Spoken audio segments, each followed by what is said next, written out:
suis le docteur Cyril Venet, je parle au nom du syndicat national des médecins hospitaliers Force ouvrière. À la manif aujourd'hui, on a déposé un préavis de grève depuis le 5 janvier, qui court au moins jusqu'au 15 janvier. Et après, on verra. Les revendications du SNMHFO sont nombreuses, mais en particulier, il y a le fait d'abroger cette loi de finances de la sécurité sociale.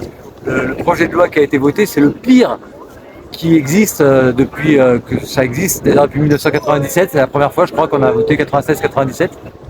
La première fois qu'on a voté un objectif national des dépenses d'assurance maladie qui est contraire même au fondement de la sécurité sociale, qui est censé rembourser selon les besoins.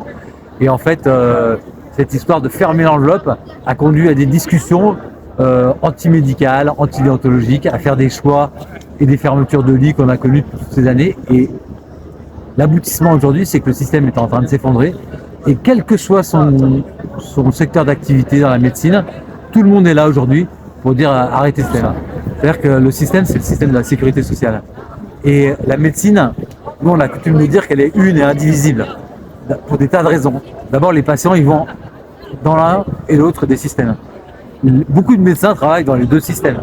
Et puis, de toute façon, c'est un système de soins qui fonctionne, qui a fait la preuve de son efficacité extraordinaire, de par la médecine de cabinet, de par la médecine hospitalière. Il y a souvent une confusion, d'ailleurs, dans les médias, on voit dire c'est la grève des médecins généralistes.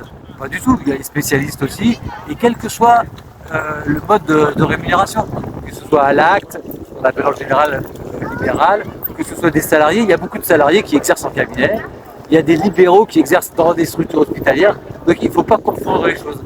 C'est la médecine et c'est surtout la clé de voûte de la sécurité sociale qui est en jeu aujourd'hui.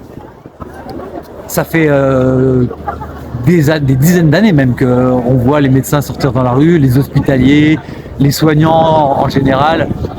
Il y a quelque chose quand même de nouveau aujourd'hui, c'est que pour la première fois, il y a une sorte de coagulation avec ce qu'est la sécurité sociale elle-même. Ça a déjà été le cas par le passé, mais là j'ai vu qu'il y a un syndicat de personnel et de cadres de la sécurité sociale qui appelle aujourd'hui, par exemple, il y a des unions départementales de confédérations ouvrières qui sont là. Alors les confédérations ouvrières font l'énorme erreur de ne pas s'associer totalement à la manifestation d'aujourd'hui.